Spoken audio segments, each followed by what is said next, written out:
प्यार, धोखा और अंधविश्वास की सच्ची कहानी। मेरठ उत्तर प्रदेश में 2025 में हुआ एक ऐसा हत्याकांड जिसने पूरे भारत को हिलाकर रख दिया। ये कहानी प्रेम, विश्वासघात और अंधविश्वास के खतरनाक जाल में फंसे कुछ लोगों की है, जिसने एक निर्दोष व्यक्ति की जान ले ली। इस केस में प्रेमिका ने अपने प्रेमी के साथ मिलकर अपने पति को मौत के घाट उतार दिया और उसके शव को 15 टुकड़ों में काटकर एक ड्रम में भर दिया और उसके अंदर सीमेंट डाल दिया। मगर चलिए इस कहानी को शुरुआत से देखते हैं। 2016 में मेरठ निवासी सौरभ राजपूत की मुलाकात मुस्कान रस्तोगी से हुई। दोनों के बीच प्रेम हुआ और कुछ सालों बाद उन्होंने शादी कर ली। लेकिन यह शादी सौरभ के परिवार को पसंद नहीं आई, क्योंकि मुस्कान एक अलग जाति से थी। इसके बावजूद दोनों ने अपने रिश्ते को मजबूत बनाए रखा। सौरभ मर्चेंट नेवी में जॉब करते थे और लंदन में पोस्टेड थे।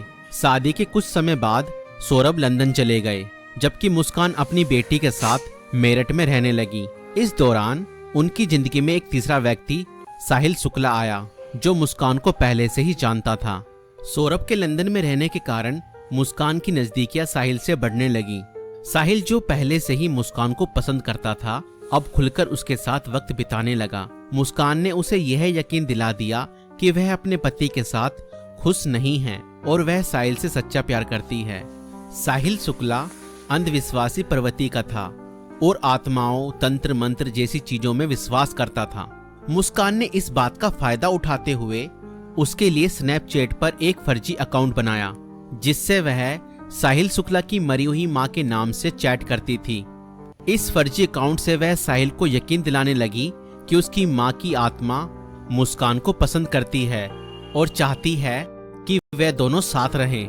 धीरे धीरे साहिल पूरी तरह से मुस्कान की बातों में फंस गया। मुस्कान ने उसे यह विश्वास दिलाया कि अगर वह उसके पति सौरभ को रास्ते से हटा दे तो वो दोनों एक साथ रह सकते हैं। साहिल अब पूरी तरह से मुस्कान के इशारों पर नाचने लगा था। मुस्कान और साहिल ने मिलकर सौरभ को मारने की साजिश रची। 4 मार्च 2025 को जब सौरभ लंदन से मेरठ अपनी पत्नी और बेटी से मिलने आया, तब मुस्कान ने सौरभ की फेवरेट सब्जी कोफ्तों में बेहोशी की दवाई मिलाकर खिला दी।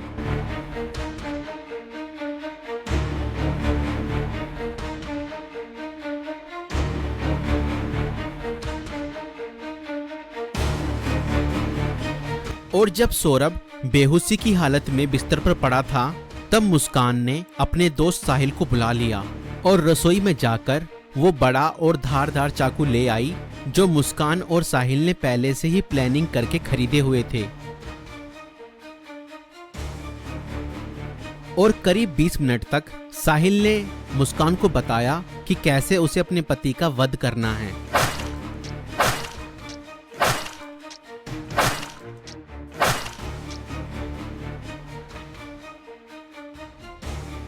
और फिर उसके बाद मुस्कान और साहिल ने सोते हुए सौरभ पर हमला किया और उसके हृदय पर 3 बार वार किए।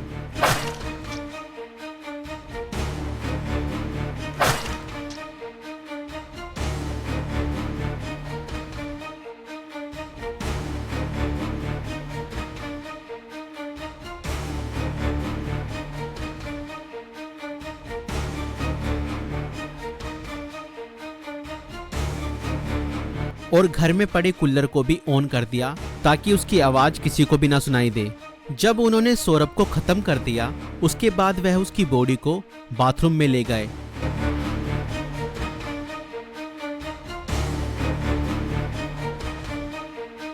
और उसके शरीर को 15 टुकड़ों में बांट दिया।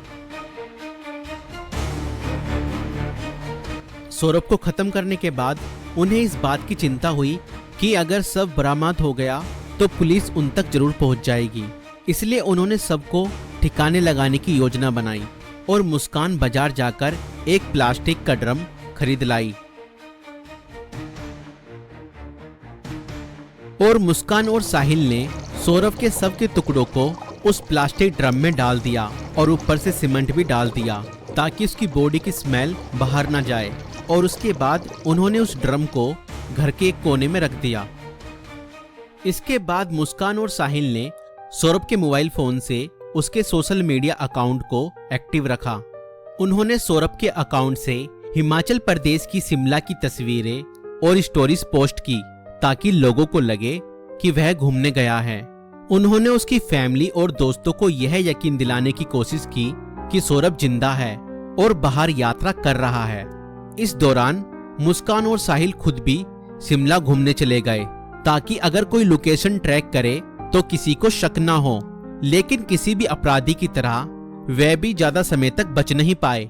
सौरभ के परिवार ने जब उससे संपर्क करने की कोशिश की और कोई जवाब नहीं मिला तो उन्हें शक हुआ।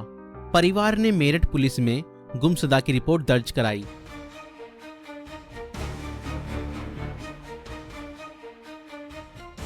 और इसी बीच मुस्कान ने अपने माता पिता को बताया कि शायद सौरभ का मर्डर हुआ है और उसके घर वालों ने ही उसका मर्डर किया है। मगर मुस्कान के पिता ने कहा, नहीं बेटा, किसी के भी घर वाले कितना ही नाराज हो जाएं तो भी ऐसा कदम अपने बेटे के लिए नहीं उठा सकते। बेटा, मुझे सच सच बताओ, सौरभ कहाँ है? मुझे सच्चाई बताओ, मैं किसी से कुछ नहीं कहूँगा। और तब मुस्कान ने अपने पिता को बताया कि उसने और साहिल ने मिलकर सौरभ को खत्म कर दिया है। और इतना सुनते ही मुस्कान के पिता ने पुलिस को सारी खबर बता दी।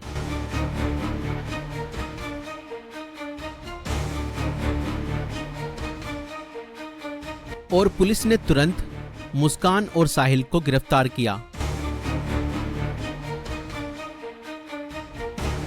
और उस प्लास्टिक ड्रम को भी बरामद किया जिसमें सौरभ के शव के टुकड़े थे।